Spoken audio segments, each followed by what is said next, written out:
ആഘോഷം കള്ളക്കടാക്ഷം വെളിച്ചോ നന്നായി ഉണവിലെ കുണരാനായി നീയോരങ്ങോ കൃഷ്ണ ഉണവിലെ കുണരാനായി നീയോരങ്ങോ.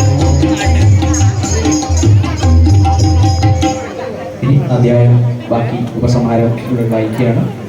അന്നേരം ഹരിജനങ്ങൾക്ക് വിശേഷമായിട്ടുള്ള പറവഴിപാടുകൾ ഒക്കെ